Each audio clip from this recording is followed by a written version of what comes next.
कुछ दरवाजे बंद इसलिए नहीं होते कि उन्हें खोला ना जा सके, बल्कि इसलिए कि उनके पीछे जो सच है वो इस दुनिया की समझ से बाहर है। आज हम आपको ले जा रहे हैं दिल्ली यूनिवर्सिटी के उस कमरे में जिसे कभी कोई खोल नहीं पाया, सिवाय एक के। दिल्ली की हवा में अक्टूबर की ठंडक धीरे धीरे घुल रही थी। पेड़ों की पत्तियां पीली हो चुकी थीं और हॉस्टल की दीवारों पर पपड़ी सी गिरती हुई सीमेंट की परतें समय की चुप कहानी कह रही थीं।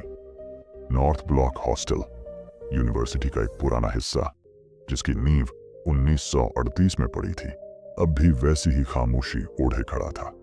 ऋत्विक अपने कैमरे और बैग के साथ हॉस्टल के गेट पर खड़ा था। पहली बार यहां आया था। चेहरे पर जिज्ञासा थी, लेकिन मन के किसी कोने में वो बेचैनी भी थी जो अनजाने को लेकर होती है। उसे इस हॉस्टल में कमरा मिला था, लेकिन उसके दिमाग में इस जगह को लेकर कुछ और ही चल रहा था। उसने कहीं सुना था इस हॉस्टल में एक कमरा है जो आज तक नहीं खुला। वो रिसेप्शन पर गया, नाम लिखा, चाबी ली। चाबी पर नंबर था 108। वो सीढ़ियों से ऊपर चढ़ते हुए इधर उधर देखता गया। दीवारों पर पुरानी तस्वीरें, कुछ टूटे हुए स्विच और कोनों में जमी धूल, सब कुछ समय से पीछे छूटा हुआ सा लगा। रूम 108 का दरवाजा खोला और अंदर दाखिल हुआ। कमरा साधारण था, लेकिन खिड़की से बाहर हॉस्टल की वो पुरानी पंक्ति दिख रही थी जहां रूम नंबर 43 था। बिल्कुल कोने पर, सबसे अलग और सबसे शांत।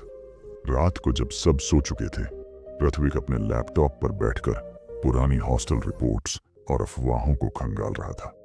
एक ऑनलाइन ब्लॉग मिला जिसमें लिखा था, रूम 43 द सील्ड डोर। जो भी वहां गया कभी पहले जैसा नहीं रहा। ऋत्विक मुस्कुराया। डरावनी कहानी है, उसने सोचा, लेकिन फिर उसने खुद से कहा, अगर कुछ सच है तो कैमरा सब दिखाएगा। अगली सुबह वह क्लास छोड़कर सीधे लाइब्रेरी पहुंचा। विश्वविद्यालय के आर्काइव्स में उसने पुराने हॉस्टल मैप ढूंढे। उसमें रूम 14 का कोई जिक्र ही नहीं था। 14 के बाद सीधे 44। अजीब बात थी, लेकिन उसने हार नहीं मानी। उसी शाम कैमरा और एक टॉर्च लेकर वो हॉस्टल के कोने तक गया। रूम 43 का दरवाजा बिल्कुल वैसा ही था जैसा उसने सुना था। जंग लगा ताला, दीवार पर उखड़ा हुआ नंबर और एक अजीब सी सीलन की गंध। दरवाजे के ठीक ऊपर हल्के से खरोंच में लिखा था, entry prohibited by order 1996। Ritvik ने कैमरे का रिकॉर्ड बटन ऑन किया, टॉर्च की रोशनी दरवाजे पर डाली, ताले को हाथ लगाया और वो खुल गया बिना किसी डोर के, जैसे इतने सालों से बस किसी का इंतजार कर रहा था। कमरे के भीतर घना अंधेरा था। फर्श पर सीलन, छत से टपकता पानी और हवा में बसी एक पुरानी बंद सी गंध। उसने टॉर्च घुमाई। कमरे में एक पुराना वुडन संदूक रखा था। किसी ने उस पर कपड़ा डालकर छोड़ दिया था। संदूक खोलने पर भीतर एक डस्टी फाइल थी। ऊपर लिखा था, ब्लैक लेजर केस क्लासिफाइड। नीचे लाल अक्षरों में, do not open, authority level 5 only. उसके हाथ कांप गए, दिल तेज धड़कने लगा, लेकिन उसने फाइल खोली। फाइल में तस्वीरें थीं, मेडिकल रिपोर्ट्स, सरकारी लेटर हेड पर कुछ अजीब आदेश और एक पृष्ठ जिस पर टाइप किया गया था, the memory control experiment, subject 03, Sahil Verma, last scene, north block, room 43। Ritvik का कैमरा अब फाइल पर फोकस कर रहा था। वह हर पन्ना एक एक करके पढ़ता गया और तभी उसे एक नोट मिला, हाथ से लिखा हुआ, थोड़ा सा जला हुआ। अगर ये पढ़ रहे हो तो समझो तुम भी उसी रास्ते पर हो जिस पर मैं गया था। मत भरोसा करो किसी पर। यहां जो हुआ वो इंसानी प्रयोग था और अब वो सब मिटाया जा रहा है। मैं शायद जिंदा नहीं, लेकिन मेरी यादें अब भी इस कमरे में हैं। एसवी। कमरे की हवा भारी हो गई थी। दरवाजा खुला था, लेकिन लग रहा था जैसे कोई उसे देख रहा हो। ऋत्विक बाहर निकला। सांसें तेज थीं। उसने कमरे के बाहर कैमरा बंद किया, लेकिन दिमाग में कुछ गूंज रहा था। क्या ये सब सच था?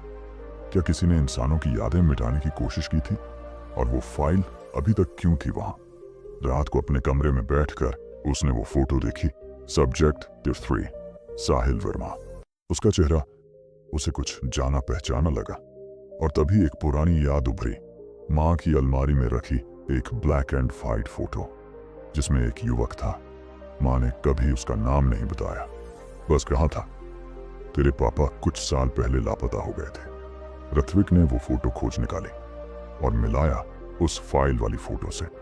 चेहरा एक ही था। क्या ऋत्विक उस राज को सामने ला पाएगा? क्या उसके पिता वाकई इस कमरे के आखिरी गवाह थे? और अगर ये सब सच है तो उन यादों का क्या जो कभी किसी और के दिमाग में डाली गई थी?